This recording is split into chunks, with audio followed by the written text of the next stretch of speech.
بەناوی خوای گەورە سڵاوتان لەبێت بینێرانی بەڕێز و خۆشەویست بۆ دەیەم ڕۆژ لە سەرێ خۆپیشاندنەکان لە بەغداد و چەند پارێزگایەکی دیکەی عێراق بەردەوامن و عادل عەبدولمەهدی سەرۆک وەزیرانی عێراقیش لە نوێترین پەیامیدا باز لەوە دەکات کە پەیامی خۆپیشاندەران گەیشتووە و پێویستە کۆتایی بە ناڕەزایەتیەکان بێنرێ و باسیش لەوە دەکات کە خۆپیشاندنەکان کاریگەریان هەبوو لەسەر ڕاوەستنی داوامی زانکۆ و قوتابخانەکان وەلامە کاتە کاریگەریان لەسەر کەرتی نەوت و کۆمەڵێک بەندەر دروست کردووە کە کاریگەری خراپ بە وتەیە و لەسەر ژیانی هاوڵاتیان دروست دەکەن. هاوکات لە هەرێمی کوردستانیش دوای دە ڕۆژ لە خۆپیشاندنەکە تاکو ئێستا گوتارێکی یەکگرتووە دیدێکی هاوبەش سەبارەت بە خۆپیشاندنەکان و چۆنیەتی مامەڵەکردن لەگەڵ عێراق و داواکاری خۆپیشاندەران نییە. بۆ قسەکردن لەسەر ئەم پرسە میواندارێک لە بەڕێزان سەرکەوت شەمسەدین ئەندامی پەرلەمانی عێراق لە فراکسیۆنی ئایندە هەروە بێستون فایق ئەندامی پێشووی پەرلەمانی کوردستانمان کردووە. سەرەتا راپۆرتێک دەبین دواتر لەگەڵ میوانەکانمان دەست بە گفتوگۆکەمان دەکەین.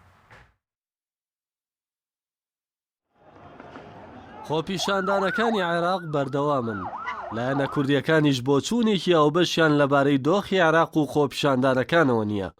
سەرۆکایەتی هەرێم و حکوومەت بە فەرمی پشگیری مانەوەی عادل عەبدولمەهدی دەکەن. لە کاتێکدا خۆپیشاندەرانی عێراق داوای هەڵوشاندنەوەی سێ سەرۆکایەتیەکەی عێراق با بڕۆی چاودێرانیش دەسەڵاتدارانی هەرێم هاوسەنگیان لەبارەی دۆخی عێراق ڕەچاو نەکردووە. ئەگەری هەیە لە داهاتوودا بەخراپی لەسەر هەرێم بکەوێتەوە بە تایبەت ئەگەر داواکاریەکانی خۆپیشاندەران بۆ گۆڕینی سێ سەرۆکایەتیەکەی عێراق جێبەجێ بکرێت. لەبارەی هەڵبژاردننی پێشوەختەش جیاوازی لە نێوان سەرۆکۆماری عێراق و دەسەڵاتدارانی هەرێم هەیە. دکتۆر بەرهەم ساڵح سەرۆکۆماری عێراق بە مەرجی یاسایەکی نوێی هەڵبژاردن و کۆمیسیۆنێکی نوێ لەبارەی هەڵبژاردننی پێشوەختە ڕەزامەندە. هەرچی گوتاری دەسەڵاتدارانی هەرێمیشە کە لەلایەن پارتیەوە سەرۆکایەتی دەکرێت پشگیری مانەوەی حکوومەتی عێراق دەکەن و تا ئێستا باسییان لە ڕەزامەندی خۆیان بۆ هەڵبژاردننی پێشوەختە نەکردووە. لابارەی هەمواری دەستوریشەوە بەرپرسانی پارتی وێکێتی باز لەوە دەکەن دژی هەموارەکە دەوەستنەوە گەرمەترسی لەسەر هەرێم دروست بکات. لەگەڵ ئەوەشدا بەشێک لە بەرپرسەکانیان ئەو مەترسیە ناشارنەوە لە هەرێمی کوردستان هیچ زەمانەتێک نییە دوو لە سەرسەی دەنگدەرانی سێ پارێزگا واتە زیاتر لە 165 دەنگدەران دەنگ دژی هەموارکردنەوەی دەستور بدەن. ئەمەش بەهۆی ئەو گەندەڵی و نادات پەروەریەی دەسەڵاتدارانی هەرێم بەرامبەر خەڵک ئەنجامیان داوە. لا دوایین هەڵبژاردننی پەرلەمانی کوردستانیش سەرەڕایەنجامدانی تەزویرێکی زۆر ڕێژەی بەشداربووان لە 159 بوو. هاوکات تاوەکو ئێستا لایەنە سیاسەکانی هەرێم نەیانتوانیەوە کۆبوونەوەیەک لەبارەی دۆخی عێراق و ئەگەرەکان لەسەر هەرێم ئەنجام بدەن. بە بڕوای چاودێرانی دۆخی عێراقیش دەبوایە وەفدێکی هەرێم کانوێنەرایەتی هەموو لایەنەکانی کردبا سەردانی بەغدای بکردایە و لەگەڵ لایەنەکان تاوتوێی داواکاری خۆپیشاندەرانی کردبا، بەڵام ئێستا وەفدێکی پارتی بەجیا سەردانی بەغدادیان کردووە. پارتی و یەکێتی وەک دوو هێزی دەسەڵاتدار وێڕایەوەی لە ئێستادا گوتارێکی ئاوبەشیان لەبارەی دۆخی عێراقەوە نییە، بەڵکو لەسەر ئاسی کوردستانیش لەبارەی جێبەجێنەکردنی ڕێکەوتنی نێوانیان بۆ پێکێنانی حکوومەت لە ڕێی میدیاکانەوە وەڵام یەکتری دەدەنەوە. لالایەکی تریشەوە لە سەرەتای سەرهەڵدانی خۆپیشاندانەکانەوە دەسەڵاتدارانی عێراق چەندین بڕیاریان بۆ ئەنجامدانی چاکسازی و هەڵوەشاندنەوەی ئیمتیازاتی پلە باڵەکان دەرکردووە، بەڵام بەرپرسانی حکوومەتی هەرێم لە سەرەتای دامەزراندنی کابینەی نوێوە وێڕای چەندین بەڵێن بۆ ئەنجامدانی چاکسازی هیچیان نەکردووە. کابینەی نوێ دوای 20 ڕۆژ لە ڕاگەیاندنی لە کۆبوونەوەی 30 تەمووز ئەم ساڵ باسی لەوە کرد بە زووترین کات پرۆژە یاسای چاکسازی بۆ پەرلەمان دەنێرن، کەچی دوای تێپەڕبوونی نزیکەی 4 مانگ پرۆژەکە ناتوەتە پەرلەمان و سەرۆکی حکوومەتیش دەڵێت دەبێت پەلە لە ناردنی پرۆژە یاسای چاکسازی بۆ پەرلەمان بکرێت. لە هەمان کاتیشدا کابینەی نوێ شەفافێتی لە داهاتی نەوت و خاڵە سنووریەکان نەکردووە و دواکەوتنی موچەی فەرمانبەرانیش بەردەوامە. نەبوونی دیدێکی ئاوبەش و ئەنجام نەدانی چاکسازی لە هەرێمی کوردستان لە کاتێکدا بۆ ماوەی دەیەمین ڕۆژە لە سەرێ خۆپیشاندان لە بەغدا و چەند پارێزگاکی دیکە بەردەوامن و داوای هەڵۆشاندنەوەی سێ سەرۆکایەتیەکەی عێراق دەکەن.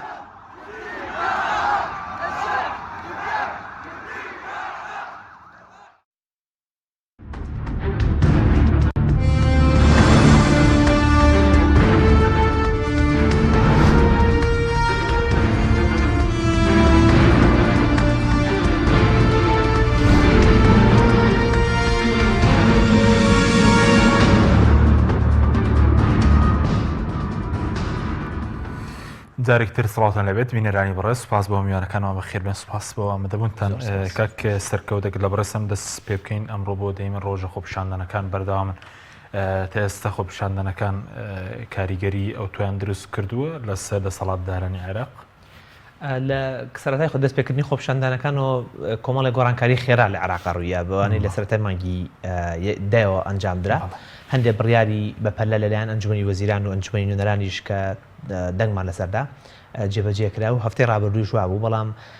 پێچێت تاوەکو ئێستا تقریبان قۆناغێک گەشت بێتە قۆناغێکی چەق بەستن لەبەرەوەی داواکاریە قورسەکانە ئەو داواکاریە قورسانە ئەوەی گۆڕینی سیستەمی سیاسی سیستەمی حکم تعدیلی دەستور هەڵبژاردنێکی تریان پێگەێنانی ئەم دەست لە کارکێشانەوەی حکوومەت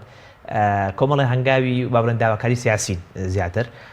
وەک لە داواکاری ئابووری بێ و ئیسلاحی ئابووری بێ ئەم داواکاریانە گەر جێبەجێش بکرێەوە و دانیشی پیا بنرێن پێویستی بە پەرلەمانە ئیجراعاتی پەرلەمانی هەیە کە مناقەشە و گفتوگۆی پرۆکێنەری پێویستە لەنێوان پێکاتە سیاسەکانە و بۆ دەستوریش دیسانەوە پێویستی بۆی بخرێتە دەنگدانەوە لە هەڵبژێکێک لە هەڵبژاردنەکانە یان بەجیا بخرێتە دەنگدانەوە کە ئەمە پرۆسە درێژخایەنەکەیە کە ڕەنگە لە ئێستایتر لەمە بەدووە لە یەک دوو هەفتەی ترا تا ڕادەیەک بێهیوایی لە شەقام دروست بێ و لەلایەن دەسەڵاتیشەوە تقریبن دەست و پێیان ببەسترێت لەوەی کە توان چیتر بکەن ئەمڕۆ سەر کۆماری عێراق ڕایگەیاندووە کە ئەو پرۆژەی ئەو کاری لەسەر کردو بۆ گۆڕینی سیستەمی هەڵبژارد لە عێراقا لە ماوەی دوو هەفتەی ئایندا تەواو بێ ئەوە ڕێکێک بێ ڕەنگە لە ڕێگەکان بەڵام دیسانەوە ئەوە بێتە ناو پەرلەمان لە پەرلەمان مناقەشە بکرێت چکم سەر لەبەری سیستەمی هەڵبژاردنە گۆڕێ بە پێ و زانیارانەی کە من هەمە لە عێراقا ینی شێوای بەشداریکردنی خەڵک دابشکردنی پەرلەمانتار لە بری ئەوەی بەشەر پارێزگایەکە دابش بکرێ بەسەر مەقاطعی بچووک بچووکە یان 100,000 دانیشتوانە دابشەکرێ و سیستەمەکە لە ڕووی تەکنیکیشەوە پێویستیەکی زۆری بە ئامادەهی کۆمیسیۆنە بێ ئەم کۆمیسیۆنەوە بێ هەڵوەشێتەوە کۆمیسیۆنێکی دروستکرێ هەموو ئەمانە کۆمەڵی ئیجراعاتە کە پێ ناچێت لە یەک دوو هەفتەی ترا کە خۆپیشاندەر چاوەڕێیەکان جێبەجێ بکرێ ئەو ئێحباتە دروستە بێ و ڕۆژ حەزەری یا سەرۆکوەزیری عێراق لەوەی کە بەردەوامی خۆپیشاندانەکان لە یان ئاڕاستە گۆڕینی بۆی کە ڕێگەوبانەکان بگرن زیانی گەورە بە جم و جوڵی اقتصادی لە عێراقا ئەگەیەنێ کە ڕەنگەمە ئەو مەرحەلەیە بێت تۆزێک گرژی لەلایەن حکوومەتەوە بەرامبەر بە خۆپیشاندەران زیاد بکە یا ئەگەری پێکدا دانیش لەگەڵ حکوومەت و خۆپیشاندەران هێز ئەمنیەکان لەگەڵ خۆپیشاندەرانە زیاد بکە ئەمە لەو قۆناغایە کە زۆر جار زەحمەت ئەبێت لەگەڵ بۆت کە مامەڵە لەگەڵ خۆپیشاندەرەکەی ینی ئەو داواکاری سیاسکەوتە گۆڕاون بۆ داواکاری سیاسی هەڵوەشانەوەرسی سەرۆکایەتێکە و هەڵبژاردنێکی پێشوەخت ینی چەندی پێویستە کات ینی پێ دوای جێبەجێش دەکرێن خۆی هەڵوەشانەوەی نیزامی سیاسی یا هەڵوەشانەوەی هەرسێ سەرۆکاتێکەوە ناکرێەوە بێ بە شۆڕژ بیکەی ینی بە خۆپیشاندان ناکرێەوە ناوەکو بەڵام وەکو دەستدەکات کێشانەوەکە جارێ سەرۆکاتێکیان با سیناریۆکە بڵێن چۆن ڕۆدا ئەو شتانە کە ئەو یەکەم ئاسانترینیان کە دەست دەکات بکێشێتەوە بیترە سەرۆکوەزیران لەبەرەوەی لە پەرلەمانەوە دروست ئەکرێ سەرۆکوەزیر دەست دەکات بکێشێتەوە لە پەرلەمانە ئەکرێ یا خۆی دەست دەکات بکێشێتەوە یان ئەکرێت لە پەرلەمان و متمانی لێ بسەینەوە یا سەر کۆمار داوا بکە متمانی لێوە بگرینەوە بەڵام لەسەر کاری خۆی بەردەوامە بێ ئەتا سەرۆکوەزیرێکی تر هەڵبژێرن یان مەرحەلەیەکی ترەوەیە کە ئەم سەرۆکوەزیرانە لەسەر کار لابرێ سەر کۆمار بێتە سەرۆکوەزیر بماوەیەکی کاتی یا حکوومەتێکی بچووکراوی با بڵێن حاڵەتی تەواوی کتوپڕ با بڵێن دروست ئەکات تاوەکەوەی پەرلەمان لە ماوەی هەفتەیەک یا دوو هەفتە یان زیاتر حکوومەتێکی تازە دروستکە کە ئەوە زەحمەتە لەم قۆناغی ئێستاە قۆناغی دواتر هەڵوەشانەوەی پەرلەمان هەڵناوەشێتەوە جارێ تاوەکو ئەوەی کە ئیلامەکە کودێتا ڕووبە ئەنا پەرلەمانە بێ خۆی هەڵوەشێنێتەوە و خۆشی هەڵوەشێنێتەوە دواتر ڕێگەیەکی ترمان نامێنێت بە پێش ئەوەی هەنێ ئیسلاحاتی بیکە یا هەنێ گۆڕانکاری بیکە کە داواکاری خۆپیشاندەر جێبەجێ بکەین بەشێک لەو داواکارانە داوایەکەن سیستەمی هەڵبژاردن بگۆڕێ یا سیستەمی سەرۆکاتی بگۆڕێ دیسانەوەی بە پەرلەمانە بڕوە تە پەرلەمان هەڵناوەشێتەوە سەرۆکی پەرلەمانیش بگۆڕین ئەویان بابەتێکی ترە سەرۆکۆمار بگۆڕین بابەتێکی ترە مەوزوعێکی ترە بەس هەڵوەشاندنەوەی هەر هەمویان ئەوە تقریبا بە خۆپیشاندان و بە داواکاری و بە ئیسلاحات ناکرێەوە یا کودەتا بکەیت یا بێ هەڵبژاردنێکی تر بکەین هەڵبژاردنێکی تریشکن دیسانەوە بە کەناڵی ئەم پەرلەمانی ئێستایا بڕۆ ینی هیچ مەجاالێکی تیان نییە لە چوارچەوەی دەستورە و لە چوارچەوەی دۆخی ئێستای عێراقیشە شتێک بکەین کە سەر لەبەری ئەم دەستگانە لەبەریەک هەڵوەشێنینەوە ئەمە بەشێکە لەو داواکاریانەی کە وەکو بەرزکردنەوەی سەقفی متعاڵب داواکاریەکان لەناو خۆپیشاندانەوە یان لەناو هەندێک لەو هێزانەی کە یانوێ لە ڕێگەی خۆپیشاندانەکانەوە داواکاریان جێبەجێ بکەن چکم بتێونێتەوەی کۆمەڵێک هێز هەیە بە هێزی دۆڕاودان لە هەڵبژاردنەکانە لە دەرەوەی معادلەی سیاسیەکەی ئێستان پێگەێنانی حکوومەتن و مافی خۆشیانە تەبعاً لە ڕێگەی خۆپیشاندەرانەوە ئەیانەوێت فشار بکەن و بەدەعمکردنی خۆپیشاندەران بە تۆڕە کۆمەڵاتیەکان لە ڕووی میدیاییەوە بەدابینکردنی خۆراک و پێداویستی و کەلەپەل بۆ خۆپیشاندەران هەموو ئەمانە بۆیە کە لانی کەم تەنازل بە و هێزە سیاسەکان بکەن کە لە پەرلەمانە خێراتر کۆمەڵێک لەو پرۆژە یاسایانەی ماوەی ڕابردوو باڵانیاندا ئیشی لەسەرکەن جێبەجێ بکەن بۆ نمونە ماوەی پێشوو ڕاژە ئەنجومەنی ڕاژەی فیدراڵی کە یەکێکە لە بابەکانی گەندەڵی مەسەلەی تاعینات لە عێراقا یەکی خست و تا ڕادەیەک لە دەستی وەزیر و مدیر عام و بەرپرسە باڵاکان دووری خستەوە هەموو ئەم قۆناغانە لەژێر هەڕەشە و فشاری شەقامە هەنگاومان بۆ ناوە چاکسازی لە باڵێن گۆڕانکاری لە یاسای هەڵبژاردن و سیستەمی هەڵبژاردنە لەژێر فشاری شەقامە بووە لەبەر بۆچی ئەم پەرلەمان تعتیل بوو بە شێوە لە شێوەکان ئەم پەرلەمانە بەرهەمی تەزویرێکی زۆرە دەنگی ڕاستەقینەی خەڵکی عێراق و هەرێمی کوردستان لەو پەرلەمانان نییە لە ڕاستیە کەمتر لە 130 بۆ 120 دەنگی ڕاستەقینە لەو پەرلەمانەکە دواتر دێنێ سەر مەسەلەی داواکاری بۆ گۆڕینی ستەکرێن بۆ لابرس کاک بێسون جەناب شبەخێر بێ سپارەت بە کاریگەری خۆپیشاندنەکانی بدەبین لە عێراق کۆمەڵێک بڕیار دەرچووە بوون لە پەرلەمان هەڵۆشانەوە ئیمتیازاتی پلە باڵاکان و حکوومەتیش کۆمەڵێک بڕیاری دەرکردووە پێ دوایە بەردەوامی و خۆپیشاندنە چ کاریگەرێکی لەسەر هەرێم دەبێت سڵاوتان لێبێ لە حقیقەتە بەردەوامی خۆپیشاندانەکان بۆ خۆی عراقی هەژانووە سیاسەکانی عراقیشی هەژانەوە قسەیەکەی ئەوترێ لە دوای 2023 یەکەم جارە بەرپرسە باڵاکانی سەرۆکایەتەکان لە عێراقا بەم ڕادەیە ئێستا بەم جۆرەی ئێستا خۆپیشاندەر و دەنگی شەقام و دەنگی خەڵک ترساند بنی یان تەنگە تاوی کردبن و هەژاند بنی ئەمە قسەیەکە کە لە ناوەندە سیاسی و ئەکادیمی و ینی میدا و جۆرا و جۆرەکانی عێراقا ئەوترێ بۆیە بێگومان ئێمە ڕەبتی ڕاستەوخۆ و فەرمی و ینی ئۆرگانی دانەبڕاومان لەگەڵ عێراقا هەیە هەردۆخێک لە عێراقا دروست بێ بێگومان تەسیری ڕاستەوخۆی لەسەر هەرێمی کوردستان هەیە هەرێمی کوردستان وەکو خەڵکەکەی هەرێمی کوردستان وەکو دامەزراوەکانی هەرێمی کوردستان وەکو قەوارەکەشی چکە پێمان وانە بێت کە ئەو گۆڕانکارانی ئێستا لە عێراقا ئیدعایەکەی و داوای ئەکرێت لە مەسەلەی گۆڕینی نظامی سیاسی لە پەرلەمانیەوە بۆ سەرۆکایەتی لە مەسلەی تعدیلات و دەستکاریکردنی هەندێک مەوادی دەستوریان دەستورەکە بەگشتی پێمان وایە تەسیری لەسەر کوردستانە بێ ئەمانە تەسیر ڕاستەوخۆیان لەسەر کوردستان هەیە چۆن هەر لە گۆڕینی نظامی سیاسیەوە لە عێراق تەسیرێکی ڕاستەوخۆ لەسەر هەرێمی کوردستانەکە ئەو نظامە سیاسەیەکی ئێستا لە عێراقەیە و نظامێکی تەواو پەرلەمانی و پێک هاتووە لە چەند دامەزراوەیەکی جۆرا و جۆری ئەوەی کە پێی ئەوترێ متەبادلی سوڵتات لە عێراقدا ئەمە بە جۆرێک لە جۆرەکان جێگە و پێگەی کوردی بە شێوەی عورفی تیا پارێزراوە بە شێوەی عورفی چۆن واتە یەکێک لەو سەرۆکایەتیانە هەمیشە بەر کورد و کەسێکی کوردی کەوتووە لە کاتی گۆڕینی نظامی سیاسیە بۆ نظامی سەرۆکایەتی هەڵۆشانەوەی ئەم نظامە پەرلەمانیە یعنی من وازانم زەرمەندی یەکەم خەڵکی کوردستان و قوارەی سیاسی هەرێمی کوردستانە لە مۆزوعی گۆڕینی نظامی سیاسیە لێگە ڕێگۆڕینی نظامەکە چی بۆ خەڵکی عێراقیێنێ گۆڕینی نظامەکە لە پەرلەمانیەوە بۆ ڕئاسی چ دۆخێک لە عێراقا دروستەکان خەڵکی عێراق چۆن خازانجیلەکە بەڵام من بۆ خۆم پێم وایە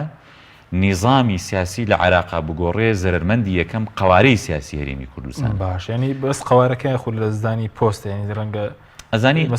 گۆڕەگەر پۆستێک لە پۆستانە بەرکردنەکە کاریگەریان نەبوو ئەزانی لە نظامی پەرلەمانیە واضحە دەسەڵاتەکان چۆن ئیشەکەن چۆن ممارەسە ئەکرێ یعنی ڕقابەیەکی واضحی سوڵتەی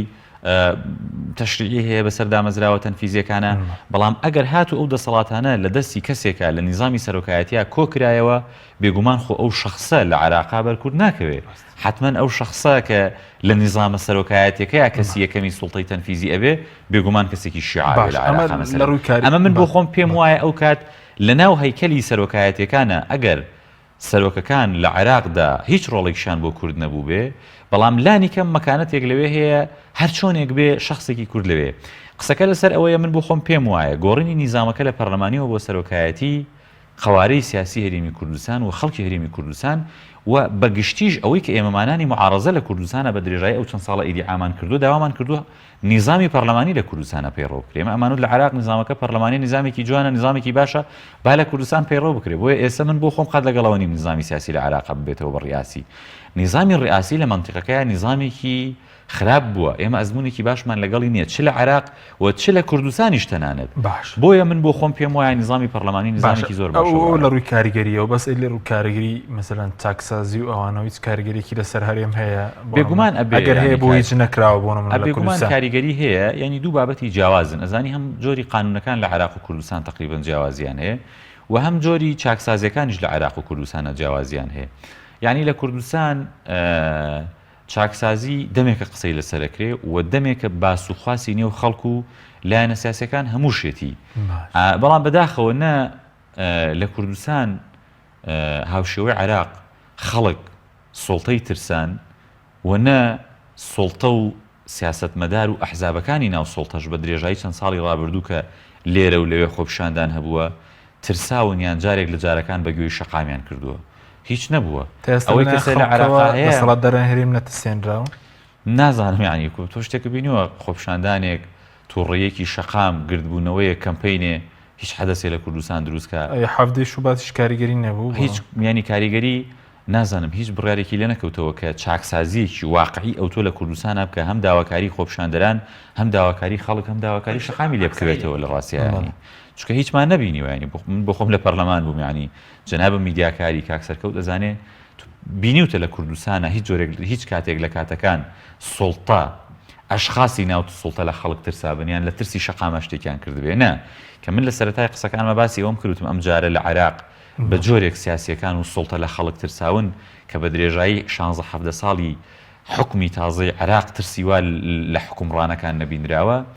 مەبەستم ئەوە بوو کە یعنی تەسیری هەبوو خۆپیشاندانەکان خۆ ئەو گۆڕانکارانەی کە ئێستا بەڕێوەن و لە پەرلەمانی عێراق وردە خەریکە ئیشی لەسەرەکری و لە سوڵتەی تەنفیزیشا کۆمەڵی قەراراتی زۆر دەرکراوە لە عێراق حکوومەت لە کوردستان یعنی ئەو قەراراتانە لە ترسی خەڵک دەرنەکراوە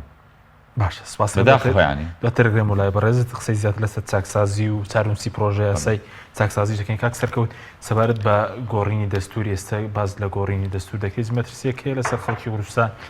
بۆ گۆڕانکاری لە دەستوری یاخود هەر بە فەرمی ئەمە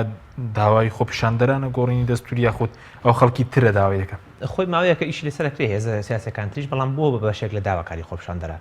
لەوەی کە ڕەنگەوە حەلەکە نەبێت بەڵام بۆ بەشێک لە داواکاری یعنی زەختی شەقامی لەسەرە بەڵام پێم خۆشە باشە داوای گۆڕانکاری لە چی دەکا بۆ نمونە لە شەقام داوای گۆڕانکاری لەکوێ دەستور دەکا بۆ نمونە یەکێک لەوانە کە دیعای بۆ کرێ مەسەلەی بابەتی گۆڕینی سیستەمی سەرۆکایەتیەکانە ئەوە یەکێکە سیستەمی سەرۆکایەتی پەرلەمانی بگۆڕێ یەکێک لە داواکاریەکان بەهێزکردنی قەزایە مەسەلەی مەرن هەڵوەشانەوەی ئەنجومەنی پارێزگاکانە دابشکردنی سەرۆت و سامان لە عێراقا بە شێوەیەکی عادیلانەتر هەنێت داواکاری تریتایە کە تا ڕادەیەک لەمسی ئێمە ناکا زۆر هەرێمی کوردستان بەڵام هەندێک لە هێزە سیاسەکان ئەیانەوێ ئیشی لەسەرکەم بەس بۆ بەلامە گرنگە ئێمە و چەند نەزەری خۆمان بە جیاواز زۆربەی حیزبە سیاسیەکانی هەرێمی کوردستان و ئەوانەی کە لە بەغدان ڕوونکەینێەوە وەکو فراکسیۆنی ئایندە ماوەی ڕابردوو هەفتەی ڕابردوو لەگەڵەوەی کە پارتی وەکیەتی و بەشێکی زۆر لە هێزە سیاسەکان شێوەیەک لە فۆبیا یەکترسیان دروست کردەوە دەستوری عێراق گۆڕێ هەرێمی کوردستان نامێنێ ئیتر یانە بیسڕنەوە ئێمە پێچوانەوە پێمان وایە ئەمە فرسەتێکە بۆ ئێمە دەستوری عێراق کۆمەڵە شتی باشی تایە بۆ هەرێمی کوردستان بەس بۆ ناکرێ شتی باشتیش لێ بکەین ینی بۆ ئێمە بە طریقێکی هجومی کار نەکەین ئێمە کە داوامانە کرد کە لە بەغدا وجودمان بەقوت بێ بەغدا چۆڵ نەکەین هەمومان هەموو شەڕەکە نەهێنینەوە هەولێر و کەرکووک لە بەغدا وجودی کورد بەهێزکەین بۆ ئەومانە لە هەر حاڵەتێک گۆڕانکارێکی لەو بابەتە لە هەر کەسێک زیاتر وجودمان هەبێ ینی بۆ پێمان وابێ هەموو کاتێک ئەوان ئەتوانن داواکاریەکانی خۆیان بسەپێنن لەبەرەوەی ئێمە بۆچوونێکی جیاوازمان قسە ڕوو ئێمە پێمان وایە لە ناو ئەم دەعدیلە بەهێزەکان و دەنگە ئۆپۆزیسیۆنەکان چونکم هێزی ئۆپۆزیسیۆن سەر لە پەرلەمانی کوردستانە نەماوە بەفعلی نەماوە هێزی دەروی حکومەت هەیە بەس هێزی ئۆپۆزیسیۆن نەماوە ئەوەی کە ئۆپۆزیسیۆنێکی فعلی ڕوبەڕووی حکومەت بێتەوە پێم وایە ئەو دەنگە ئەو هێزانەش و ئەو دەنگە ئۆپۆزیسیۆنانی لە دەرەوەی هەرێم هەیە پێکەوە لە گفتوگویەکی جدیا بین بۆ ئەوەی لە ناو دەستوری عێراقا کۆتایی بە ئەم شێوازە لە ئیمارەتێک بۆ بەرزانی ئیمارەتێک بۆ تاڵەبانی بێنین بەڵام هەرێمی کوردستان بمێنێتەوە ئەمە ئێستا هەمانە ئێمە هەرێمی کوردستان نییە سنوورەکەی ناوی هەرێمی کوردستانە ئێستا ئیمارەتێکەیە بنوی تاڵەبانە ئیمارەتێکیشی بەرزانیە حکمی مطلق لەولا بەرزانیە حکمی مطلقش نەم لە هەرێمی کوردستانە با بڵێن تاڵەبانیە ئیتر هەرێمی کوردستان بە وجودەکەی خۆی تعاملەکەی حکومەتی یەکی گرتوێتەوە کۆمەڵە بابەتی بەرژەوەندی بنەماڵەیی تایە نەوتەکە وا بفرۆشن بێکەوە باشتر بیفرۆشن وەک لەوەی بەجیاجیا بیفرۆشن حکومەتەکان یەکگرتوو بێکە ئیسە لاق بووە لەگەڵ یەکتریا یەکگرتوو بن باشتر ئەتوان لە بەغدا بەغدا پارەی زیاتر وەربگرن لە دەخیلەکەی بەغدا پارەی کەرکووک ئەتوان باشتر ببن بۆ خۆیان ئەگینا هەرێمی کوردستان پرۆژەیەکی سیاسی سەرکەوتوو نەبووە بۆ هاوڵاتیانی هەرێمی کوردستان کە عەدالەتی ئیجتیماعی بۆ خەڵکی هەرێمی کوردستان بەدەست بێنێ پرۆژەیەک بووە کیانێکی ئەمری واقع بووە لە عێراقا دروست بووە پێش ئەم دەستورەش دروست بووە ئێمە یەک دوو جار لە گفتوگۆ لەگەڵ هەندێک لە سەرکردە عێراقیەکان لەوانە حەیدەر عەبادیە گفتوگۆمان هەبوو باسی ئەوەی کرد باسی هەرێمی کوردستان وتی هەرێمی کوردستان ئێمە دروستمان نەکردووە کە هەرێمی کوردستان ئەمری واقعە دروست بووە لە دەستورە جێگەیان بۆ کردێتەوە بەتایبەتی ئەوەی ئێمە بەلامانە مهمە کۆتایی پێبێنین چییە نابێت هەرێمی کوردستان شوێنێک هەبێ لە عێراقا بە هەرێمی کوردستانیشەوە قەزا و دادگای عێراقی نەگاتێ یعنی ناکرێت کەسێک گەندەڵی کرد لەسەر بەرپرسیارەتیەک کە کووردە لە عێراقا بێت لە هەرێمی کوردستانە داڵتەی بین ناکرێت لە هەرێمی کوردستانە نەوت تاڵان بکرێت دادگای عێراقی و دەسەڵاتی عێراقی هیچ دەسەڵاتی نەیە بەسەریا مەتاڕەکان کۆنتڕۆڵ بکرێت لەلایەن بنەمای تاڵەبانی بنەمای بەرزانی و کەس دەسەڵات نەیە بەسەریا سەرانە لە خەڵک بسەن لە حدود لە سنوورەکان دەستگرن بەسەر حدودەکانە کەس دەسەڵاتی نەیە بەسەریانە بۆ وەڵام ناوی هەرێمی کوردستانە ئێمە هەرێمێکی کوردستانمان ئەوێ هەموو ئیمتیازات و مافێکی وەکو هاوڵاتیانی هەرێمی کوردستان بە هاوشێوەی هاوڵاتیانی عێراقی هێزە چەکدارەکانی هەرێمی کوردستان بە هاوشێوەی هێزە چەکدارەکانی عێراقی هەموو ئیمتیازاتیان پێ بدرێ بەڵام بەمەرجێک پەیڕەو لە یاسا بکەن هێز و چەکداری هەفتا و هەشتا و هی کاک مەحموود و کاک ئەحمەد و کاک کۆسرەت و کاک سیروان و کاک فڵان کەس نەبێ ئەمانە هێزی بچووکراوەن پاراستنی بەرژەوەندی شەخسی و بنەماڵەیەکانە ئێمە ئەمانەوێ ئەم تعدیلە بە شێوەیەک بێ خەڵکی هەرێمی کوردستان و هاوڵاتیانی هەرێمی کوردستان بە هێزە چەکدارەکانیشەوە هەموو ئیمتیازاتێکی هاوڵاتی عێراقیان هەبێ و بەلاشمان و گرنگە بڕگەیەک بچەسپێنین هیچ بەرپرسێک لە عێراقا لەژێر هیچ بیانویەکە نەتوانێت پشک و موچە و داهاتی هەرێمی کوردستان ببڕێ هەر شتێک ڕوویا بێت لە عێراقا نابێ هیچ کەسێ دەست بۆ بووچە بە و نابێ ئەمە مناقەشە بێت لە پەرلەمانی عێراقا کە پشکی هەرێمی کوردستان لە سەتا حەڤە بیکەن 12 سابت بکرێ وەکو چۆن هی بەسڕە کەس بناقەشەی ناکا وەکو چۆن هینی مووسڵ کەس بناقەشەی ناکا ئێمە وەکو هەرێمی کوردستان بەرگریکاری سەرسەختە بین بۆ ئەوەی کە ئەم دەسەڵاتانەی کە لە عێراقا گۆڕانکایی تیاکرێ ئەو دەسەڵاتە فیدراڵی لە عێراقا گۆڕانکایی تیاکرێ لە بەرژەوەندی هاوڵاتیانی هەرێمی کوردستان بێ بەڵام دڵنیات دەکەم ئێمە بەرگری لە شتێک ناکەن لە بەرژەوەندی هێشتنەوەی ئەو دوو ئیمارەتە بێ کە بەناوی ئیمارەتی بەرزانی و تاڵەبانیە باشە بەس ڕەنگەندێکی پێیان وابێ گەرانەوەی دەسەڵاتی عێراق بۆ سەر هەرێم دیدانە لە قەوارەی هەرێم بۆ نمونە دەسەڵاتی بەغدا بەسەر خاڵە سنووریەکان و فڕۆکەخانە و نادەم دەسەڵاتی دادگای عێراقی بەسەر هەرێمی کوردستان ئێمە ئێستا ئەوەی کە ئیبینین هەرێمی کوردستان نییە یاخیبوونێکەیە ئەوە کە هەرێمی کوردستان نییە تۆ حدود مشتەرەکە لەگەڵ عێراقا یعنی بەپێی دەستور حکومەتی عێراقی مافی هەیە لە خاڵە سنووریەکانە لەگەڵ توا بە هاوبەشی بەڕێوەی بە تۆ یەک زانیاری بەسیترین زانیاری لە ئیبراهیم خەلیل بە حکومەتی عێراقی نایت بەسیترین زانیاری لە مەتاڕەکانە بە حکومەتی عێراقی نایت بەسیترین زانیاری لە فڕۆکەخانەکانی رێزی سلێمانی لەگەڵ باشماخە نای بە حکومەتی عێراقی ئەمە پێی ناوترێت دەسەڵاتی فیدراڵی ئەم پێوتە یاخیبوون کاک حەکیم ئەمە ئێستا عێراق لاوازە ڕۆژێک بەهێزە بێت بە زەبری دەستور بە زەبری یاسا هەموو ئەمانەت لێ وەرەگرێتەوە بەڵام ئێمە پێویستەکە لە دەستورە خۆمان شتێک بچەسپێنین کە ئەمە بە هاوبەشی بە ئیدارە ئەدرێت لەلایەن حکومەتی محەلی لە هەرێمی کوردستان حکومەتی هەرێم لە هەرێمی کوردستان لەگەڵ حکومەتی فیدراڵی نەوت ئێمە بەرگری لەوەکەین بە هیچ شێوەیە هیچ کەسە لە عێراقا بۆی نییە نەوت بفرۆشێت دەهێنان جیاوازە بەس نەوت فرۆشتن بفرۆشێ بەبێ ئەنجومەنێکی هاوبەش کە بە شەریکەی سۆمۆ لە عێراقا ئێستا هەیە بە بەشداری هەرێم و پارێزگاکان کە بەرهەمهێنانی نەوتن قەرار ئەدەن بۆ فرۆشتنی نەوت و شوێنەتی ئیدارەدانی مەلەفی نەوت لەگەڵ دەرەوە ئەم ئەزمونەی ئێستا پێی سەلماندین کە هێشتنەوەی هەرێمی کوردستان بەم دۆخەی ئێستەوە و ئەکات کە نەک ئێستا مەسرور بەرزانی کە نەوەی سێمی بەرزانەکانە بێ بە سەرۆکی حکومەتی هەرێمی کوردستان مناڵەکەشی چاوەڕێەوە بکە هەر سەرۆکی ئەم وڵاتە بێت چونکەم لە ڕێگەی نەوتەوە ئیمارەتێکیان بۆ خۆیان دروست کردووە و خەڵکیش بێ بەشەری سوپاس دەکەم دەگەرم وڵاتێکێک بێسم سەبارەت بە کارگەری ئەم خۆپیشاندانە بۆ وای نەکردو تەنانەت ئێستا پرۆژە چاکسازیەکەش کە پێشتر لە سەرەتای کابینەی نوێ دایانوت زوو دەینێرین بۆ پەرلەمان بەڵام ئەو 4 مانگ نزیکەی 4 مانگە دەنگ و باسی نییە بۆ پەرلەمان بنێت دەڵێن پەلە دەکەین و پەلەکردنەکەش دیار نین ینی ئەو خۆپیشاندانانی بەغا کاریگەری ئەمان ناچارکە مەوسمی بۆ کاریگەری نەبووە نابێت کاکە خۆی ئمە باسمان کردەوە خەڵ لە کوردستانە خۆپیشاندانەکەمان گوێ لێ ناگرنسە بیان ئەمان چند گوێ لە خۆپیشاندەری بەغدا بگرن بێگومان ینی کاریگەری ڕاستەوخۆ یان تەسیری ڕاستەوخۆ بە جۆرێکی تر ئەو ترسەی کە لەسەر عێراق سیاسەکانی عێراقی دروست کردو پێت وایە لەسەر سیاسەکانی کوردستانی دروست بکەنە ئەمە وانە بەڵام ئەو چاکسازی کە ئێستا خەڵکی عێراق و شەقامی عێراقی لە سیاست مەدارەکانی خۆیانی داواکەن لە کوردستانە زۆر لەوە زیاتر پێویستە بکرێ بۆ نمە چی ئەو بەشە بۆ نمونە لە نێوان داواکاری خەڵک لێرە و لەوێ یعنی هەموو ئەوانەی کە خۆپیشاندەرانی عراق داوایەکەن لەو مەسائلانی کە ڕەبتی بە ژیانیانەوە هەیە لەو مەسائلانی کە ڕەبتی بە گەندەڵیەوە هەیە تقریبا بەشی زۆری لە هەرێمی کوردستانیش هەیە بەشی زۆری ئەو داواکاریانەی کە ئێستا خەڵکی عراق داوایەکە چەند ساڵێک پێش ئێستا خەڵکی کوردستان داوای کردووە چونکە خۆتەزانی یعنی ئەزمموی حکومڕانی لە هەرێمی کوردستان تەمەنەکەی زیاترە لەم ئەزمموی کە ئێستا لە عراقا هەیە باسی تەمەنی حکومڕانی 100 ساڵی پێشووی عراق ناکەمە بەس مەگەرە 2023 حسابکەی بڵێ بۆیە یعنی لە هەرێمی کوردستانیش هەموو ئەوانی کە ئێستا لە عراقا پێویستە لە هەرێمی کوردستانیش پێویستە بکرێ هەموو ئەو چاکسازیانەی کە عراقیەکان داوایەکەن یان ئێستا حکوومەتی عراق و پەرلەمانی عراق لە سەروبەندیان یعنی لە هەرێمی کوردستانیش پێویستە تۆ خۆت دیقەتە دەی مەسەلەی قانونی چاکسازی کە لە خولی پێشووی پەرلەمانە هات و قسەی لەسەرکرا کۆمەڵی خاڵی تایە ئەگەر دیقەتی ئەو خاڵانە بدی هەر دیسان پەیوەندی بە ژیانی خەڵکەوە هۆی ئەوەیە کە ئێستا عراقیەکان داوایەکەن لە مەسەلەی ئیمتیازاتی پلە باڵاکان لە مەسەلەی تەقاعودی بەگشتی لە مەسەلەی هێزی چەکدار لە مەسەلەی هەلیکار لە مەسەلەی خەدەماتی تر خود دەست دوورخستنەوەی دەستی حەزب لە حکوومەت مەسەلەن ئەوانە تقریبان جۆرێک لە بوون بە جۆرێک لە مشتەرەکات لە بینی حکوومەتی عراق و هەرێمی کوردستانیان لە بینی داواکاری خەڵکی عراق و داواکاری خەڵکی کوردستانە باشە بەس یاساکە پێ دوایە کە تا ئێستا پرۆژەکە نێنێتراوە کارەکەی چییە بۆ نمونە کە پێشتر بانگشەی چاکسازی دەکرا زۆر ینی من ئاگام لە تەفاسیلەکەی نیە لە ڕاستیە بۆ حکوومەت پرۆژەکە نانێرێ بەڵام پرۆژەی چاکسازی کە لە خولی پێشووی پەرلەمانە نەتوانرا تێپەڕەندرێ لەژێر هەندێک زەخت و لەژێر هەندێک چوزانم مەتاڵبی حزبیە ڕێگە لە پەسەندکردنی گیرە ئەو پرۆژەیە هەر زەرورە بۆ ئێسی کوردستان و پێکێنانی کابینی ئەمجاری حکوومەت بە حساب لەسەر ئەساسی چاکسازی و لەسەر ئەساسی ڕێکەوتنی حزبەکان بوو بۆی کۆمەڵی چاکسازی بکەن بەداخەوە ینی تەخیربوونی دیسان زەرەرە بۆ خەڵکی کوردستان زەرەرە بۆ ئەزمموی کە ئێستا لە هەرێمی کوردستانە هەیە باشە سپاس دەکەم ناوبڕێکمانە دۆتەگرم وەلای بەڕێست بەڵێ بینێرانی بەڕێز ناوبڕێکی کورت و دەگەڕێنەوە وڵاتە تۆپ ئارت تاکە بریکاری تۆڕی میدیایی کۆمەڵ بۆ دروستکردن و بڵاوکردنەوەی ڕیکلام تۆپ ئارت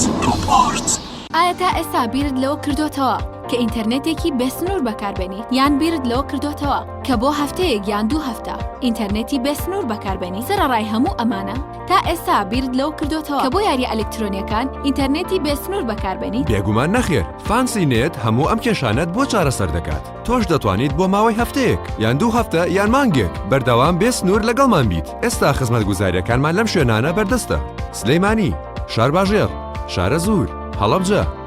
سەی سادق عربەت پێنجوێن بازیان تاسڵوجە و زەرگوێز فانسی نێت هەمیشە ئینتەرنێتی بێسنوور ئەم کوڕاناوی چالاکە حەزی لە چپسێکی چاکە بۆیانینی لای تاکە زۆر تەندروستە و زۆر پاکە ئەم چەشناوی پاریە حەزی لە چپسێنی نییە مینی تامی سروشتیە هیچ چپسێک وەک ئەو نییە هەژوانیش کوڕێکی جوانە حەزی لە ئاهەنگێرانە لە یادی لەدایک بوونەکەی چپسی نینی بوو هەڵبژار دەکەی نینی هاوڕێی مناڵانە تامی خۆشە و بێزیانە بۆن و ڕەنگی هەمە جۆرە شێوە و قەبارەی زۆرە بشاری نینی تامێکی لە یاد نەکراو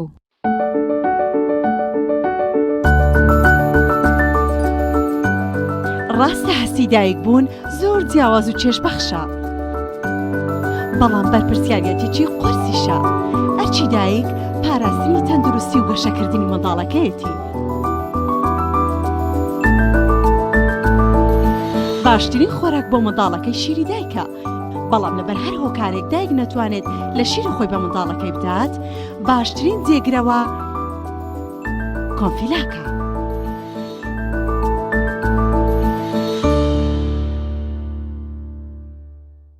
هەمومان حەزمان لە برنجە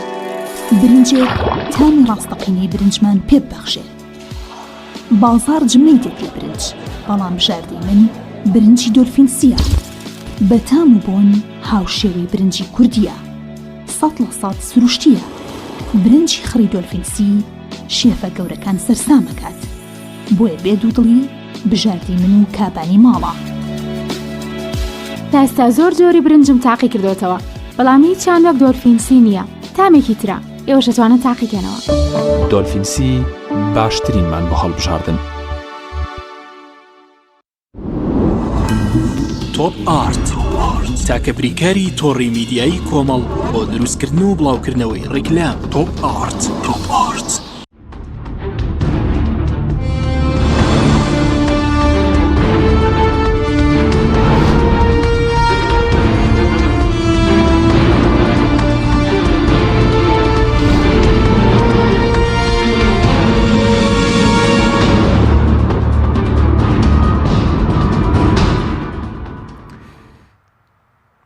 جارێکتر سڵاوتان لەبێت بینەرانی بەڕست کاگوێستن پێش ناوبڕەکەوت لەسەر ئەساسی چاکسازی ئەم کابینەیە پێکات ینی چاوەڕێی چاکسازی لە کوردستان ناکرێت گەر چاوەڕێ ناکرێنی بۆچی بۆ نمونەت لاسی پەرلەمانیش ینی شتێک بکرێ بۆ داواکاری خەڵک بۆ لە ڕاستیە مەسەلەی چاکسازی وعددان بۆ چاکسازی لە کوردستان ئەوە وتراوە و قسەیەکی باو هەیە لە نێو خەڵکاڵی لە کوردستان ئەوە لیژنە دروستکراوە هیچ کەسێک بۆ خۆی بڕای بە لیژنە دروستکردنی خۆ بالفعلام قسەیە تەواوازانی لە ساڵی 2004 و 2005 من ئەوەی بیرم بێ و بزانم لە کوردستانە لیژنە دروستەکرێ لیژنە بۆ چاکسازی لیژنە بۆ متاوعکردنی فڵان گەندەڵی لیژنە بۆ نازانم ئەوانە هیچی نەتیجەی نەبووە بۆیە من بۆ خۆم ئومێدم بە قسە و بە بەڵێنەکانی چاکسازی نییە لە کوردستانە هەر کەسێک بیدا لە ڕاستیە چکە ئەوەندەی وتراوە ئەوەندەی پرۆژە بۆ تەقدیم کراوە ئەوەندەی ئیتیفاق لەسەر کراوە خۆیسە ئیتیفاقی دروستکردنی حکوومەتی ئەم جارە بچۆ ئیتیفاقی حیزبەکان خوێنەرەوە ئیتیفاقی گۆڕان پارتی یەکێتی پارتی نازانم کێ پارتی ئەبی خوێنەرەوە خۆ بینی بەشێکی زۆری خاڵەکانیشتی زۆر باش و چاکن ئێخۆ ساڵێک بەسەر تەمەنی هەڵبژاردن لە کوردستانە تێپەڕی ساڵێک بەسەر تەمەنی خولی پەرلەمانیشا تێپەڕی بەڵام ئەکاتە یەک لەسەر چواری کۆی تەمەنی دەورە ئینتیخابەکە ئێخۆ هیچێک لەو فەقەرانە جێبەجێ نەکراوە دقت دەبزان پەرلەمانی کوردستان لە ماوەی ئەم ساڵە چەند قانون و چەند بڕیاری دەرکردووە ئێخۆ بەوە نییە تۆ بڵێ من هەر وعدە دەم و ئەو تا لە بەرنامەی کارەکەما هەیە خۆ بەرنامەی کاری حکوومەتی 1992 بچین بخوێنینەوە من تەسەوڕ ناکەم شتی خراپی تیا بێت قسەکە لەسەر بەرنامە نییە فەرموو چیتان کردووە لەناو بەرنامەکە لە ڕاستیە بۆیە ئومێد بوون بە قسەی ئەمانی کە چەند ساڵێکە پێمانەڵێن چاکسازی من بۆ خۆم وازانم ینی خۆ خەڵەفانە نابێ ئومێد بە قسەیەمانە بکەین. باش سواس دەکەم دەگەرم وڵات دواتر کاک سەرکەوت هەر لەسەر مەترسی دەستوریانی بۆ نمونەندێک باز لەو دەکەن کە دەستورەکان وار بکرێتەوە ڕەنگە لە کوردستانە دوو لەسەر سێ نەتوانرێ خەڵک دژی دەنگی بداگە دژی خەڵکی کوردستانی بۆی و گەندەڵەیەک لە سەڵاتداران هێرێم کردویانە ئێمە لە ئێستەوە خەریکی کارکردنی لەگەڵ گروپە جیاوازەکانە لە عراقیشا و لە هەرێمی کوردستانیش ئەوانەی لە دەروی پارتی و یەکیەتین کە بە شێوەیەکی وا ئەو دەستورە بنووسرێتەوە حەسانە بە گەندەڵ و گەندەڵکار لە هەرێمی کوردستانە نەیە هەر چۆنێک بێ زۆر باسی گەندەڵکاری زۆر کورد هاتوتۆ کوردستان گەندەڵی کرد بێ لە عێراق بەڵێ زۆرە بەڵێ زۆرمانی هەنێ لە عێراقین هەنێکیان با بڵێن هێزا باڵێنانی کە خەڵکی ناوەڕاست و باشووری عراقن لە هەرێمی کوردستان داڵدەدراون ینی هەرێمی کوردستان وای لە هاتۆ شوێنی ئەوانەی کە دژی عراقن بۆتە کۆبوونەوەی شوێنی ئەوانەی کە دژی عراقن شوێنی ئەوانەی لە عراق هاتوون و گەندەڵیان کردووە وەجگەلەوەی بەپرسانی کورد خۆیان بۆ من ئێستا پەرلەمانی کوردستان ناتوانێت لە سەرۆکی حکوومەتی ئێستا بپرسێتەوە ناتوانێت پەرلەمانی کوردستان ناتوانێت لە سەرۆکی هەرێم پرسێتەوە ناتوانێت ئەگەر پێی یاساش بتوانێت ناتوانێت بیکە کەواتەیە بەبێ بەدیلمان هەبێ بەدیلێکمان هەبێ وەکو کاک بێسون باسی کرد شەقامی هەرێمی کوردستان ناتوانێت گۆڕانکاری لە هەرێمی کوردستان بکات لە بەرامبەر حیزبەکان گوێ بۆ شەقامی هەرێمی کوردستان ناگرن ئەبێ ڕێگەیەکی ترمان هەبێ ئەبێ ڕێگەیەکمان هەبێت لە ڕێگەی پەرلەمانی عراقەوە و لە ڕێگەی دادگاکانی عراقەوە گەندەڵکار لە هەرێمی کوردستان و بەرپرسی باڵاکانی هەرێمی کوردستان بتوانێت بەلاحەقە بکرێن کە ئێمە بە تەواوی پشتگیری ئەوە زۆر لە بەرپرسان دۆخی عێراق خراپترە باسە دۆخی عێراق لە شەڕا بووە کاک حەکیمی عێراق تا 2007 کۆتایی 2007 لە شەڕا بووە لە سەرەتای دروستبوونیەوە عراق بە یەک دنیا کاولکاریان ڕۆشتووە هەرێمی کوردستان ئەو فترەیە ئیستیقلالی و کاک بێسون باسی کرد تەمەنی حکومڕایی لە هەرێمی کوردستانە درێژترە من دڵنیاتەکەمەوە ئەو عراقە بەبێ شەڕ بەردەوام بێت 10 ساڵی تر بەردەوام بێت دۆخی خزمەتگوزاری و دۆخی ئابووری لە عراق زۆر پێش ئەکەوێت هەر ئێستا پێش ئەم خۆپیشاندانانە کۆمەڵی هەنگاوی زۆر سریعیاننا کارەبا ئێستا خەڵک پرسی لە عراق کێشی کارەبای هەبێ بە عام کێشی کارەبایان کەم کردەوە لە ڕێگەی وەزارەتی کارەبا و بەرەمێنانیان لە 12000 مگاواتەوە گەیاندە 18000 مگاوات دماوی کەمە عراق بەڕووی دنیاە کرایەوە بەغداد دۆخی ژیانی تایە ئاسایی بوویەوە بەڵام بەو ئاستە نەبوو کێ دوو کێشەی سەرەکی هەیە لە عراق چارەسەری کرد بێکاری هەژاری ئەو دوو بابەتە بە تایبەتی کە وروژێنەری سەرەکی ئەم خۆپیشاندانانن ئەو بابەتانەی چارەسەر نەکرد لەگەڵ بوونی معارەزەیەکی گەورەی لە دەرەوەی حکوومەت کە لە هێزە سیاسیەکانایەک لە دەروی حکوومەت ماونەتەوە واکە پێکەوە لەگەڵ شەقامێکی حەروک لە عراق کە شەقامێکی ئازایە و سەرڕایبوونی تیرۆر و شەڕی تایفی بەردەوام بۆ لە خۆپیشاندان لە هەموو مەرحلەیەکی خۆپیشاندان لە عراق وەکو کاک بێسون باسی هەرێمی کوردستانی کرد بە پێچەوانەی هەرێمی کوردستانەوە هەموو مەرحلەیەکی خۆپیشاندان لە عراق کۆمەڵی گۆڕانکاریان کردووە لە عراق کۆمەڵە چاکسازیان کردووە کە هەنێکی ڕەنگە وەکو پێویست کاریگەر نەبوو بێ هەر نمونەیەک بێن و لە عراق لە دوای بریمەرەوە پەرلەمانتار وەزیر نزیکی 30 میلیۆن دیناری وەرگرتۆ ماهانە ئێستا بۆ بە نزیکەی 5 میلیۆن دینار 4 بۆ 5 میلیۆن دینار هەمووی بە زەختی خۆپشاندان و بە ناڕزایی مەرجعیە و میدیای عراقی لەسەر پەرلەمان و مؤسساتی دەوڵەت ئێستا پەرلەمانتار لە عێراق بوو ئێستا تقریبا پێم وابێ هەرچەنەوە بێت مالیە یەکلایی کاتۆ بە تەواوەتی ئەو بابەتە وردەکاری و مامۆزوعات چۆن جێبەجێکرێت تقریبا ئەبێتە نزیکەی 4 بۆ 5 میلیۆنێک لە عێراق هی بۆ زیریش بەهمان شێوە و پلە باڵەکان تریش بەهمان شێوە کەمە بێتەوە بەسم چییە یعنی هەندێک هەنگاوی خێران دراوە لە عێراق لە هەموو خۆپشاندانەکە لەبەر ئەوەی کە شەقامی عراقی توانیوێتی بەرپرسانی عراق ناچار بە هەندێک گۆڕانکاری بکە بەسڕە کێشەی گەورەی ئاوی هەبوو پارێکی زۆر و بەسڕ دابیر کراوە ئێستا بەسڕە بەشێکی زۆری کێشەکانی کێشەی ئاو بە تایبەتی و تەندروستیەکانی چارەسەر بووە ئەگەر بەشێکی موقەتیش بێت بەڵام پلانی درێژخان هەیە لە بودجێ ئەم ساڵا جێگەی بۆ بکرێتەوە کە بە شێوەی درێژخایان ئیشی لەسەر بکرێت شەریکێکی سینی هاتووە لە بەسڕە خەریکی چاکردنی کێشەی ئاوی بەسڕەیە یعنی کۆمەڵی گۆڕانکاری خێرایان ناوە سەر ڕای ئەوەی شەڕی تائیفی و دەستێوەردانی نێودەوڵەتی و شەڕی ناوخۆ و شەڕی تیرۆر و هەموو ئەو شەڕانە لەسەر عێراق هەبووە بەڵام کۆمەڵی هەنگاویان ناوە هەتا وەکو ئێستا سەرۆک کۆمار سەرۆک وەزیر بەرپرس نەبووە لە عێراق بوێری ئەوەی هەبێ بڵێ نایە پەرلەمانی عێراق بڵێ من بە هیچ شێوەیەکی و پەرلەمانی عێراق ناگرم لەبەرەوە ڕاستە لە ڕووی خزمەتگوزاری و دەرفەتی کارەوە دۆخی عێراق وەکو پێویست گەشەی نەکردووە بە حکمی ئەو هەموو گرفت و نەیکە هەیە گەندەڵی ڕاستە حەزمەکەی زیاترە بەڵام مؤسساتی عراقی مؤسساتێکی بەهێزتر بوون دادگای عراقی دادگایەکی بەهێزتر بووە بەرپرسی باڵا وەزیر تا ئاستی وەزیر دادگایی کرد و سژنی کرد و ئێستا فەرمانی گرتن بۆ دوو پەرلەمانتار دەرچووە کە لە ئێستا پەرلەمانتار حەسان ئەزار هەڵگیراوە مدیر عام و بەرپرسی بەرز و وەکیل وەزیر چەندین بەرپرسی پلە باڵا گیراوە هەموو ئەمانە هەنگاوی گرنگن لە عێراقنداوە بە پێچوانەوە لە هەرێمی کوردستانە تەراجعێکی گەورە هەیە من هەفتەی پێشوو بڵێن پاشەکشێ هەیە هەرێمی کوردستان لە دوای 2005 بۆ 2006ەوە ناڕەزایەتێکی بەهێزی شەقام هەبوو کە تەنانەت بۆ یاسایە کە دەرچوو یاسای قەدەغەکردنی خۆپیشاندانی بێمۆڵەت قەدەغەکردن یاسای سنووردارکردنی کاری ڕۆژنامەوانی کاکبێسون ئاگادارە هەموو قەزا و ناحەکانی هەرێمی کوردستان بە ناوچەکان جێ دەوڵاتی پارێزەوە خۆپیشاندانی کرد بۆ ئەو دوو یاسایە نەک بۆ بابەتی دۆخی ئابووری خۆیان میدیایەکی بەهێزی میدیای ئەهلی هەبوو خەڵک گوێی بۆ ئەگرت دوجاریش کە بزوتنەوەی گۆڕان دروست بوو ئۆپۆزیسیۆنێکی بەهێز هەبوو لەناو پەرلەمانە حکوومەتی تا ڕادەیەک لەرزاندە بوو بەڵام گۆڕانکاری گەورەی پێ نەکرده بوو لەبەرەوەی کە هەنگاوەکانی بەشێک لە هەنگاوەکانی ئۆپۆزیسیۆن ڕەنگە هەڵەبوو بێوەکو پێویست دراسەکراو نەبێ ئێستا من وتارێکم نووسی هەفتەی پێشوو ئاگادار بێتن ئێستا ئەم خولەی پەرلەمان بە یەکێک لە بەپێی قسەی منە بەپێی هەڵسەنگاندنەکان بۆ ئەدای کاری پەرلەمان بە یەکێک لە هەرە زەلیلترین و بێتواناترین و خراپترین مؤسسەی یا دەورەی پەرلەماندا ئەنرێکە لە 91ەوە تاوەکو ئێستا تیا بوو بێت لە ڕووی کەم توانایی ئەندامەکانی لە ڕووی کەم توانایی دەستی سەرۆکاتەکەی لە ڕووی لاوازی لە ڕووی ئەدای هەستان بە ئەدای خۆی هەموو هێزەکان بە هەر هەموو ئەوانەشەوە کە لە حکوومەت و لە دەری حکوومەتن بێدەنگیان هەڵبژاردووە بۆ ئەوی بە شێوەیە لە شێوەکان ئەو ناڕەزایەتیانی عراقیش شەقامەکانی هەرێمی کوردستانیش نەگرێتەوە هەرێمی کوردستان وەکو پاریس پیشان بن یا وەکو بەرلین پیشان بن و عراق لە دۆخێکی خراپە ئەمێکیان ڕەنگەندە لایەن بۆچینی وابێ کە ئەگەر خۆپیشاندان کوردستان بگرێتەوە جیاوازە لە عێراق ڕەنگە کاریگەری زۆر خراپ دروست بکات هیچ کاریگەری خراپ دروست ناکە کاریگەری خراپ بۆ یەکێتی پارتی دروستەکە کاریگەری خراپ بۆ خەڵک دروست ناکە هەرچەند شەقام لە ئیحباطێکی گەورەیە لە ئێستا لە کوردستانە بەهۆی هێزەکان دەستبەرداریان بوون هێزەکان تەسلیم بوون هەموو چوونەوە سەر ڕێچکەی پارتی و یەکێتی ئەو هێزە تازانەشی کە دروست بوون و لە ئێستایا ئێمە وەکو قۆما وەکو فراکسیۆنی ئایندەی فراکسیۆنێکمان لە پەرلەمانە تاوەکو ئەوی داوایان لێ بکەین پەرلەمانە هەردەنگێک دروستکەن دوای ئەو ڕەخنانەی ئێمە لە عێراقەوە کە ڕەخنەمان لە پەرلەمانی کوردستان کرد جوڵەیەک دەنگەدەنگێک دروست بوو بەڵام ئەوانە هەمووی شتی کاتین شتی استراتیژی نین و بەردەوامی ئەبێ ئەم پەرلەمانە ڕێگە نێن بە ئیسلاحاتی یەکێتی و پارتی بەس بۆ دەستگای تەصدیقات وەکو دایرەی تەصدیقات بەکاری بێنن کە بەداخەوە کە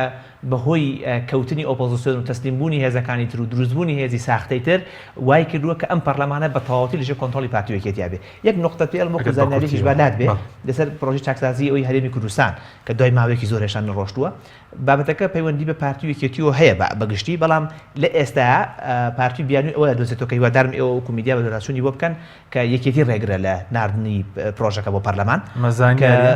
ئەمە قسەی برادرانی پارتیە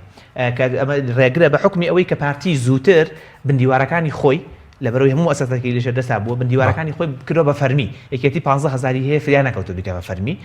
نازم دائیرەیەکی فێڵان ڕێکخراوەکان شتێکی لە بابەتەیە فریای نەکەوتۆ بیکە یعنی ئەمەیەکێکە لە گرفتەکانیان لە ناردنی بەڵام بەو معنایەیە کە هەردووکیان یانوێت لەسەر ڕێبکەون میکانیزم بدۆزنەوە لە تاڵانکردنی سەرۆت و سامانی هەرێمی کوردستانە بەردەوامن. باش سپاسم کاک بێ سەبارەت بە عێراق بۆچی تا نەسەن دەڕۆژ لە خۆپیشاندان وتارێکی هاوبەش نییە لەبارەی داواکاری خۆپیشاندەران بۆ نمونە یەکیان پشگیری مانەوەی عادل عەبدولمەهدی یەکیان باسی هەڵبژاردننی پێشوەختە دەکات ینی گوتارێک و دیدێکی هاوبەش نییە. لە سەرەتای خۆپیشاندانەکانە کاکسەرکەوت دەزانێت لەوێت واجودی هەبووە لە سەرەتای خۆپیشاندانەکانە هەستەکرا کە ئەم خۆپیشاندانانە لە حەقیقەتە خۆپیشاندانێکی خۆڕسکە خۆڕسک بەو مانایی بیدایەتەکەی لە ناڵە و لە ئاه و لە ئازاری کۆمەڵێک خەڵکی زۆر سادەی شقامەکانی بەغاو شوێنەکانی تری عێراقەوە دەستی پێکرد بەداخەوە وردە خۆپیشاندانەکە ئیستیقلال کرا دەستی ناوخۆیی دەستی دەرەکی ئەزانی لێمان تێک نەچێ عێراق تەنها عێراقیەکان خاوەنی نین ئێستا عێراق تەنها لە ناوخۆی عێراقە بڕیاری لەسەر نادرێت پێمان وانە بێت تەنها سیاسەکانی عێراق لە ناو بەغا مؤسساتەکانی عێراق بڕیار لە چارەنووسی عێراق و بڕیار لە قەراراتەکانی عێراق دەن عێراق ئێستا شوێنی تەراتێنی دەیان وڵاتی ئیقلیمی و نێودەوڵەتیە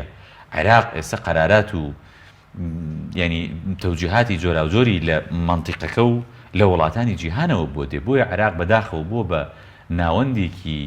زۆر قوڵی یەکلاکردنەوەی ململانی ئیقلیمی و نێودەوڵەتیەکان بۆ بەجێی منافەسە و سیراعاتی زلهێزەکانی دنیا بەداخەوە مەزاهیبەکانی مەنتیقەکە ئێرانە ئەودی و سعودیە کوێیە ئەمانە لە عێراقا شەڕەکەن بەداخەوە ئێستا عێراق ناکرێت ئێمە پێمان وابێ سیاسەکانی عێراق قەراریان بەدەستە ناکرێت پێمان وابێ خۆپیشاندەرەکان هەرچەند تەسیریان هەبێ هەرچەند سیاسەکانیان ترسان بێ هەرچەند سوڵتەی لەرزان بێ لە عێراقا ئەمانە ئەتوانن شت بکەن نە حقیقەتێک هەیە بێ دانی پێ بنین ئێستا عێراق لە جیهانە یەکێکە لەو مەنتیقانەی کە بووە بە جێگەی تەراتێنی مخابراتی ئەموو ئەو یەکێکە لەو مەنتیقە جوغرافیانەی کە سیراعاتی ئیقلیمی و دەولیتایەک لای ئەکرێتەوە حەسم ئەکرێ بۆیە سەرۆکوەزیران لابردنی و دانانەکەی تەنها بەدەستی پەرلەمان نییە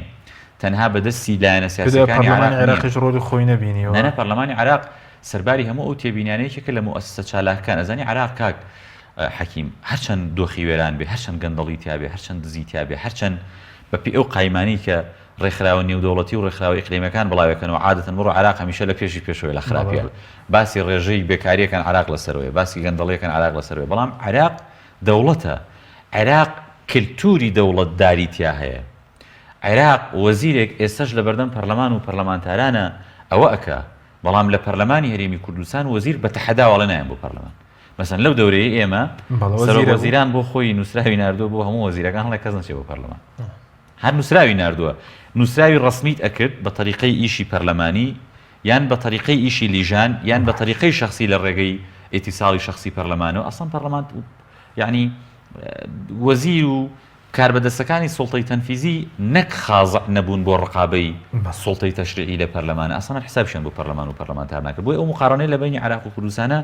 یعنی پێویستی بە مقارنە نیە و واضحە بەڵام قسەکەی من لەسەر دۆخی عێراق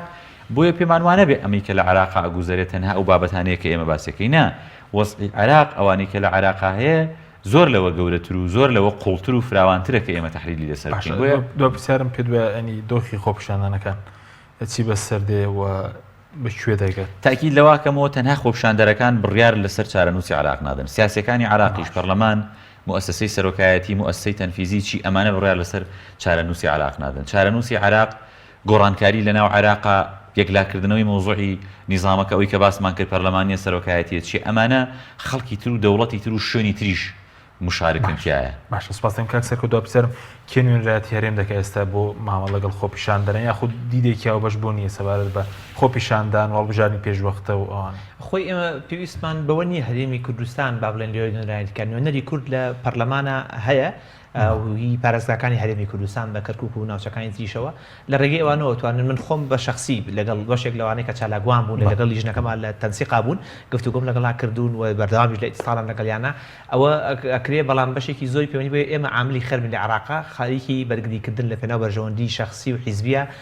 هێشتنەوەی کۆمەڵێک کەس و هێزی گەندەڵان نەبین لە عێراقا کە وێنێکی یەکجار ناشید مەنایەتی لە عێراقا چکم دوجار ئەم حکوومەتی عێراقا سەر ڕای دەستێوەردانەکان و کاک بەسم باسێکە ئەگەڕێتەوە بۆ عێراقیەکان و ئێستا ئێمە لەو قۆناغاین کە نەوەیەکی تازەی شیعە نەوەیەکی تازەی سونە خەریکی گەیشتن بە حکومڕانی لە عێراقا کە زەحمەتە بە عیلاقاتی شخصی ئەوەی کە جاران هەرێمی کوردستان بەڕێوەی بردووە بەڕێوە ببرێت و مەترسیدارە. باشە با ئەو پرسیارشکەم سەبارەت بە موچە و بودجەتی لێ پرۆژە یاساکەش ناتوتە پەرلەمان تا ئێستا پرۆژە یاساکە ناتوتە پەرلەمانە بەڵام لە دۆخی ئێستای عێراقا تێپەڕاندنی موچە مەسەلەی بەش پشکی هەرێمی کوردستان بەو